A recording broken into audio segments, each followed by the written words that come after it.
আজি আমি কি পঢ়িম যে যে চেপ্টাৰ নম্বৰ 3 ক্লাস 10 ৰ চেপ্টাৰ নম্বৰ 3 যেটো আছিল কি দুটা চলকযুক্ত ৰৈখিক সমীকৰণৰ জোৰ যেটো আমালোকে কি 3.1 এক্সাৰসাইজটো কমপ্লিট কৰিছো। আজি আমালোকে এক্সাৰসাইজ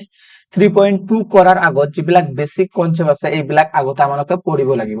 এইবিলাক তোমালোকে ভালদৰে বুজিবা, তেতিয়াহে তোমালোকে কোশ্চেন বিলাক সলভ কৰিব পাৰিবা। আমালোকে ইতিমধ্যে কি পঢ়িছিলো যে যে ৰৈখিক সমীকৰণ বা লিনিয়াৰ ইকুয়েশন বিলাক কেনেকুৱা হয়। লিনিয়ার ইকুয়েশন আমালোকে কেনেকৈ লিখিছিলো যে দুটা চলকযুক্ত ভেরিয়েবল কেটা আছিল two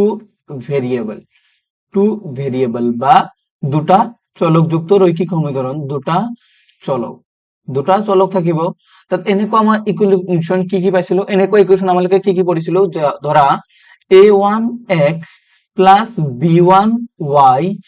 plus c1 equal to 0 এইটো এটা ধৰা ইকুয়েশন নাম্বাৰ 1। তাত এইটো এটা কি হয় আমালোকৰ লিনিয়াৰ ইকুয়েশন হয় আৰু ভেৰিয়েবল ইয়াত কেইটা আছে, ভেৰিয়েবল দুটা কি x আৰু y আৰু a1 b1 আৰু c1 এইবিলাক কি আছিল আমালোকৰ কোএফিসিয়েন্ট আৰু c1 টো কি আছিল কনস্ট্যান্ট। ঠিক আছে, তাত এনে ধৰণৰ আমালোকে যদি আৰু এটা কি লও ইকুয়েশন লও, ধৰা a2x plus b2y plus c2 equal to 0। তাত এতিয়া আমালোকে এইটো এটা লিনিয়ার ইকুয়েশন বল। এতিয়া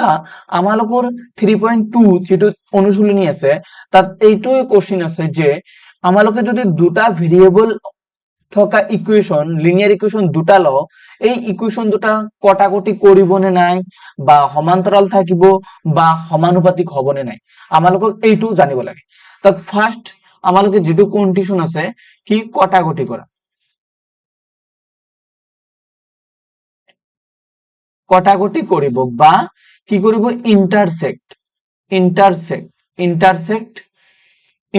কৰিব।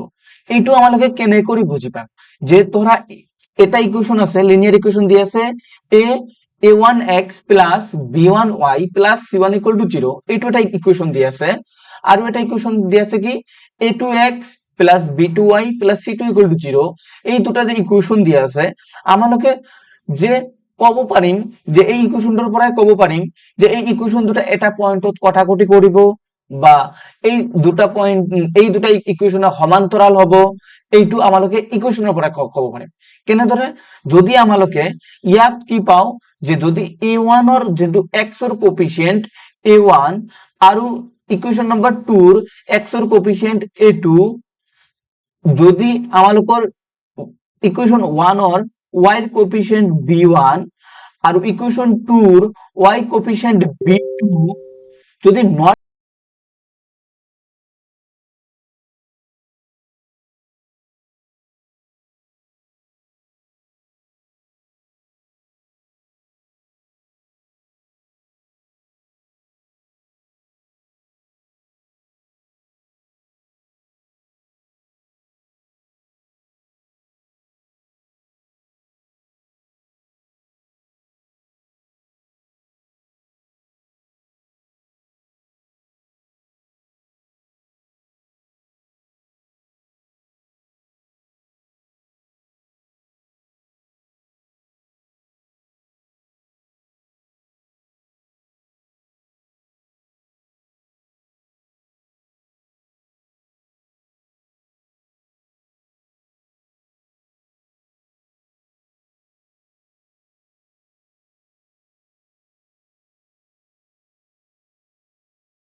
কিমান 2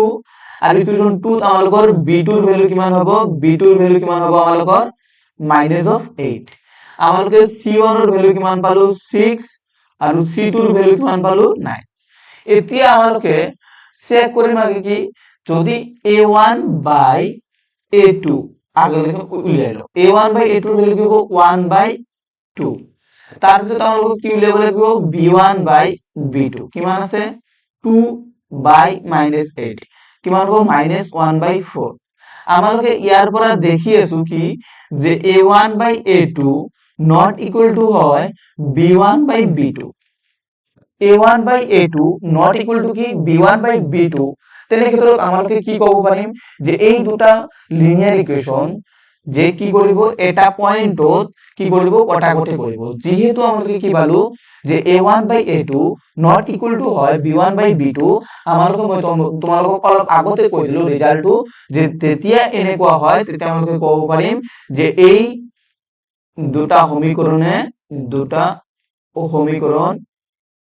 সমীকৰণ এটা পয়েন্টত কি কৰিব কটাকটি কৰিব এটা পয়েন্টত বা বিন্দুত এটা পয়েন্টত কি কৰিব কটাকটি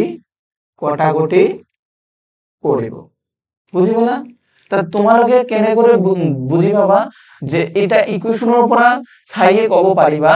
যদি a1/a2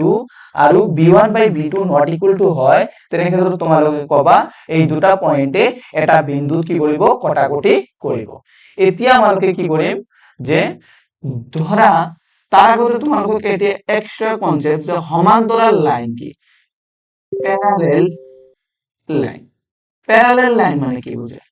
যে প্যারালাল লাইন ধরা বা এইটো অসমীয়াত কয় সমান্তরাল রেখা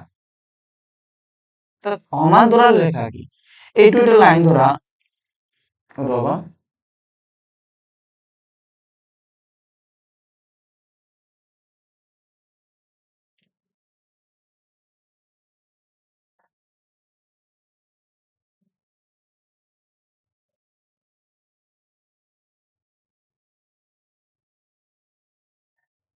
এইটো এটা লাইন এতিয়া আমালোকে কি বুজিব লাগে যে সমান্তৰাল লাইন কি সমান্তৰাল লাইন ধৰা এইটো এটা লাইন ললো আমালোকে AB এইটো লাইন ললো আমালোকে AB লাইন ললো আর একটা লাইন ললো আমালোকে CD হয় তাত এতিয়া এই দুটা লাইনৰ মাজত যদি ডিসটেন্স সকলো সময়তে সেম থাকে দুটা লাইনৰ মাজত ডিসটেন্স কি থাকে সকলো সময়তে যদি সেম থাকে তেনেকুৱা পয়েন্টক বা তেনেকুৱা লাইনক আমালোকে কি বুলি কওঁ সমান্তৰাল লাইন আৰু এটা কথা মনত ৰাখিবা যে সমান্তৰাল লাইনবোৰ কেতিয়াও কটাকটি নকৰে এতিয়া তোমালোকৰ কোশ্চেন হ'ব যে স্যাৰ আমালোকে ইকুয়েশনৰ পৰা যেটো আমালোকৰ ধৰা লিনিয়াৰ ইকুয়েশন দুটা আছে ইকুয়েশন 1 আৰু ইকুয়েশন 2 তাত এতিয়া যদি আমালোকে সমান্তৰাল পঢ়িবলৈ যাও সমান্তৰাল লাইনৰ বিষয় সমান্তৰাল ৰেখাৰ বিষয় বা প্যাৰালেল লাইনৰ বিষয় তেনে আমালোকে কেনেদৰে বুজি পাম ধৰা আমালোকে কি ললো এটা যে linear equation a1x plus b1y plus c1 equal to 0 এইটো ধৰা ইকুয়েশন আমালোকৰ 1 তাৰ পিছত আছিল ধৰা কি a2x plus b2y plus c2 equal to 0 এইটো ধৰা আছিল আমালোকৰ ইকুয়েশন 2 ঠিক আছে এতিয়া আমালোকৰ কোশ্চেন হল যে আমালোকে কেনেদৰে বুজি পাম যে এই দুটা লাইন কি হৈছে সমান্তৰাল হৈছে তেনে ক্ষেত্ৰত তোমালোকে কি কৰিবা যে যেতিয়া সমান্তৰাল হৈ থাকিব তেতিয়া কি কৰিবা a1/a2 উলিয়াবা plus b1/b2 উলিয়াবা a1/a2 b1/b2 একে পাবা কিন্তু তোমালোকে c1/c2 একে নাপাবা এইটো কি হ'ব সেম নহব তার মানে কি বুঝিলা যে যেটো সমীকৰণত আমালোকে x ৰ কোএফিসিয়েন্ট আৰু y ৰ কোএফিসিয়েন্টৰ ৰেশিও মানে কি a1/a2 by b1/b2 আমালোকে কি পাম সেম পাম কিন্তু c1/c2 not equal to পাম এই কন্ডিশনটো কি কোৱা হয় যে দুটা লাইন এনে ক্ষেত্ৰত কি হয় প্যাৰালাল হয় টু লাইন ফৰ্ম প্যাৰালাল তো এনে ক্ষেত্ৰত কি হয় এইটো প্যারালাল হয় বুজি পালা যত মই এইটো লিখি দিলো এতিয়া তোমালোকে হয়তো এক্সাম্পল এটা লও কি হবে এক্সাম্পল দেখা ধৰা কি আছে x plus 2y minus of 4 equal to 0 আৰু এটা এক্সাম্পল হ'ব কি 2x plus 4y minus of 12 equal to কি হয় 0 এইটো ধৰা ইকুৱেশ্যন 1 এইটো ইকুৱেশ্যন 2 আমালোকে অলপ আগতে কলো যদি দুটা লাইন কটাকটি কৰে তেনেহলে কি পাইছিলো যে যদি দুটা লাইন ইয়াত অলপ বুজাই দিয়েছো যদি কি করে ইন্টারসেক্ট করে তেনে ক্ষেত্ৰত কি হয় a1 by a2 not equal to কি হয় b1 বাই b2 আৰু এটা কি পালো প্যারালেল পালো যেতিয়া প্যারালেল হয় তেতিয়া আমালোকে কি পালো যে a1 by a2 equal to কি হ'ব b1 by b2 not equal to হয় কি c1 বাই c2 এটো তোমালোকৰ মনত ৰাখিব লাগিব যে দুটা লাইন কেতিয়া প্যাৰালেল হয় কেতিয়া ইন্টাৰসেক্ট কৰে এটো জানিব লাগিব তাত আমালোকে যদি এই ইকুৱেশ্যনৰ লগত কম্পেয়াৰ কৰো তাত ইয়াত a1 ভ্যালু কিমান 1 a2 ৰ ভ্যালু কিমান 2 c1 ৰ ভ্যালু কিমান -4 ইকুৱেশ্যন 2 ৰ পৰা যদি আমালোকে কম্পেয়াৰ কৰো a2 ৰ মান কিমান আছে 2 a এটো হ'ব কি b1 এটো আছিল কি b1 আমালোকৰ কাৰণ a1 b1 আছিল b2 ৰ ভ্যালু কি আছিল আমালোকৰ 4 আৰু c2 ৰ ভ্যালু আছিল কিমান -12 বুজি পালা এতিয়া আমালোকক চেক কৰিব লাগে কি a1 by a2 তো a1 by a2 যদি আমালোকে উলিয়াও কি উলিয়াব 1 by 2 তাৰ পিছত আমালোকক কি উলিয়াব লাগিব b1 by b2 নিশ্চয় বুজি পাইছা তোমালোকে তো b1 ৰ মান কিমান আছে 2 by 4 যদি 2 by 4 আমালোকে উলিয়াও তাত কিমান হ'ব 1 by 2 তাৰ পিছত আমালোকে কি লাগে c1 by c2 যদি আমালোকে c1 by c2 উলিয়াও কি হ'ব -4 by -12 মাইনাস মাইনাস ক্যান্সেল 4 এর 12 কে ক্যান্সেল করলে কিমান হ'ব 1/3 আমালোকে ইয়াৰ পৰাই দেখি আছো কি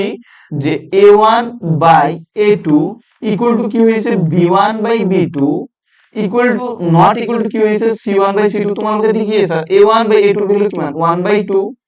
b1 by b2 ভ্যালু কিমান 1/2 আৰু c1 by c2 ভ্যালু কিমান 1/3 তাৰ মানে আমালোকে কব পাৰি আছো যে a1 by a2 equal to হয় b1 by b2 not equal to হয় c1 by c2 বুঝি গলা তো ইয়াৰ পৰা আমালোকে কব পাৰিম যে যে লিনিয়াৰ ইকুয়েশন দুটা কি হইছে লিনিয়াৰ ইকুয়েশন দুটা কি হইছে আমালোকৰ প্যারালাল হইছে ফর্ম প্যারালাল লাইন বুঝি পাইছা এইটার পর আমালোকে কব পাম যে এই দুটা লাইন কি হইছে প্যারালাল হৈ আছে এতিয়া তোমালোকক আৰু এটা কনসেপ্ট বুজিব লাগিব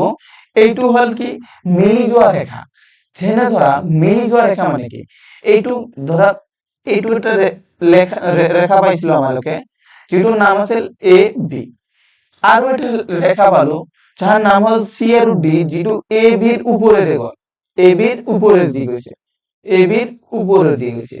তো এনেবোৰ ৰেখা আমালোকে কি কম মিলি যোৱা ৰেখা মানে ইয়াৰ যিবিলাক সলিউশন পাম এ বিৰ যিবিলাক সলিউশন পাম এ বিৰ সলিউশন আৰু সি ডিৰ সলিউশন বিলাক কি হ'ব সেম হ'ব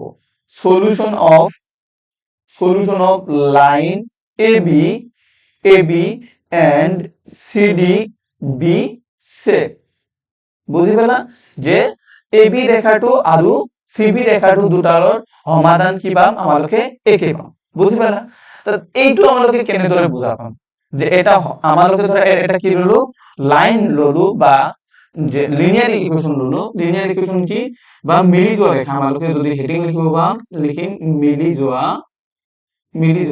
ৰেখা বুজি পালা এইটো ইংৰাজীত কি কয় মই নাজানো ভালদৰে ইয়াতো নাই যে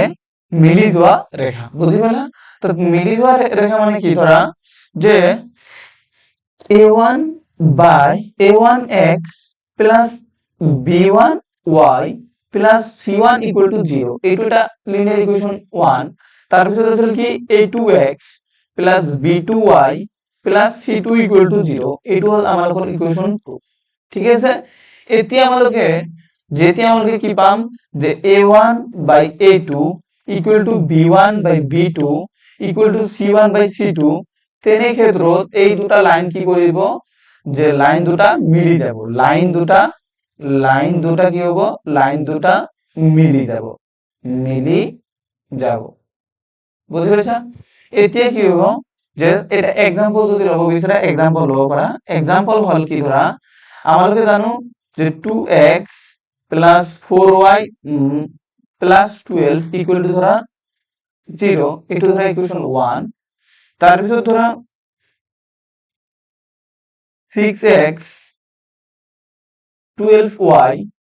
প্লাস 36 ইকুয়াল টু 0 এইটো ধৰা ইকুৱেশ্যন 2 এতিয়া আমালোকে এই ইকুৱেশ্যন দুটা দেখিয়ে ক'ব পাৰিম যে এই ইকুৱেশ্যন দুটা মিলি গৈছে নে কটাকটি কৰিছে নে যে মিলি গৈছে কেনেকৈ দেখা আমালোকে যদি a1 উলিয়াও কিমান পাম 2 b1 এর মান কিমান পাম 4 আৰু c1 এৰ মান কিমান পাম 12 ঠিক তেনেদৰে যদি আমালোকে a2 এর মান উলিয়াও কিমান পাম 6 b2 এর মান উলিয়াও 12 যদি c2 এর মান উলিয়াও 36 এতিয়া তোমালোকে ৰেশিও উলিয়াইছোৱা a1 by a2 কিমান হ'ব 2/6 ভ্যালু কিমান হ'ব 1/3 তাৰ পিছত উলিয়াই দেখা b1 by b2 মানে কি হ'ব b1 by b2 4/12 তার মানে কি 1/3 4 এর আমরা 12 ক্যান্সেল করলে 1/3 ঠিক তেনেদৰে ধৰা c1 by c2 উলিয়া যদি 12/36 that means 1/3 যদি 12 ক 36 এর ক্যান্সেল করো 1/3 তো ইয়াত কি পালো আমালোকে যে a1 by a2 equal to কিমান হল b1 by b2 equal to কিমান পালো c1 by c2 therefore আমালোকে ক'ব পাৰিম যে ৰেখা দুটা কি কৈছে মিলি গৈছে মিলি হৈছে বুজিলা তাত এতিয়া তোমালোকক মই ইম্পৰ্টেন্ট যেটো আজিৰ ক্লাছত কৰালো ইম্পৰ্টেন্ট নোট যদি আমালোকে কি পালো a1x plus b1y plus c1 equal to যদি 0 হয় এটো যদি এটা দিগাম মানে কি লিনিয়ার ইকুয়েশন হয় রৈখিক সমীকরণ হয় আর a2x plus b2y plus c2 equal to যদি 0 এটো হল 2 প্রথম আমালোকে যেটো পাইছিল কি কন্ডিশনটো পাইছিল যদি a1 by a2 not equal to b1 by b2 হয় তেনে ক্ষেত্ৰত লাইন দুটা কি কৰিব লাইন দুটা ইন্টাৰসেক্ট কৰিব ইন্টাৰসেক্ট কৰিব আৰু তাৰ পিছত দুই নম্বৰটো কি পালো যদি a1 by a2 equal to b1 by b2 হয় not equal to c1 by c2 হয় তেনে ক্ষেত্ৰত কি হ'ব যে লাইন দুটা কি হ'ব প্যাৰালাল হ'ব লাইন দুটা প্যাৰালাল হ'ব আৰু আমালোকে একো সলিউশন আৰু লাইন দুটা কি কৰিব কটাকটি নকৰিব এটা পয়েন্টত তাৰ পিছত 3 নম্বৰটো আমালোকে পালো যদি a1 by a2 equal to b1 by b2 equal to c1 by c2 হয় লাইন দুটা কি যাব লাইন দুটা মিলি যাব আজি ক্লাছত এইটোৱে আমালোকে শিকিলো এতিয়া তোমালোকক মই এটা एग्जांपल দিম তোমালোকে মোক ক'ব লাগিব যে এই সমীকরণ দুটা মিলি যাব নে কটাকটি কৰিব এইটো তোমালোকক মোক ক'ব লাগিব কি হ'ব 2x 9y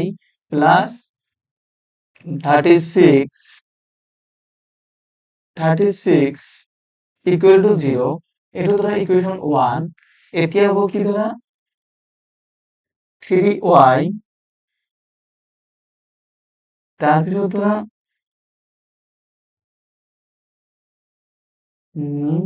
3y নাতি 4y ধৰা 4y plus 12y 4x plus 12y minus 72 equal to 0 এইটো ইকুৱেশ্যন 2 তোমালোকে কোৱা ইন্টাৰসেক্ট কৰিব দুই নম্বৰ কি ক'ব যে ইন্টাৰসেক্ট কৰিব প্যাৰালাল হ'ব 3 নম্বৰ মিলি যাব 4 নম্বৰ এটা অংশ কি কৰিবা সলিউশন আমালোকে কেনেদৰে কৰিম আমালোকে দেখিব লাগিব a1 by a2 এৰ মান কিমান আছে 2/4 মানে 1/2 তাৰ পিছত কৰিব লাগে কি b1 by b2 আমালোকে b1 by e2 যদি উলিয়াও 9 by কিমান হল 12 যদি আমালোকে 3 রে ক্যান্সেল কৰো 3 উপৰে তলতে কিমান 4 তা 3/4 আমালোকে ইয়াৰ পৰাই কৈ আছো ক'ব পাৰিম যে যেহেতু a1 by a2 not equal to b1 by b2 তার মানে কি কৰিব লাইন দুটা ইন্টাৰসেক্ট কৰিব তাৰ মানে লাইন দুটা ইন্টাৰসেক্ট কৰিব যদি আমালোকে দেখাই পাই আছো যে a1 by a2 not equal to b1 by b2 হয় তেনে ক্ষেত্ৰত আমালোকক c1 by c2 ওলাব না লাগিব বুঝিবলা এতিয়া তাৰপিছত দেখা তোমালোকৰ এটা হোমৱৰ্ক দিও মই তোমালোকে এইটো কালি ঘৰৰ পৰা কৰি আনিবা কি হ'ব 2 যে ধৰা 9x plus 4y equal to 6 equal to 0 তাৰপিছত ধৰা 18x plus 8y minus of 12 equal to 0 এই দুটা লাইন কটাকটি কৰিব মানে প্যাৰালাল হ'ব নে সমান্তৰাল হ'ব যদি তোমালোকৰ ভিডিও ভাল লাগিছে তেন্তে লাইক কমেন্ট আৰু শেয়াৰ কৰিবা আৰু তোমালোকৰ যদি এনে ধৰণৰ ভিডিও পাই থাকিব বিচাৰা তেনেহলে চেনেলটো সাবস্ক্ৰাইব কৰি থবা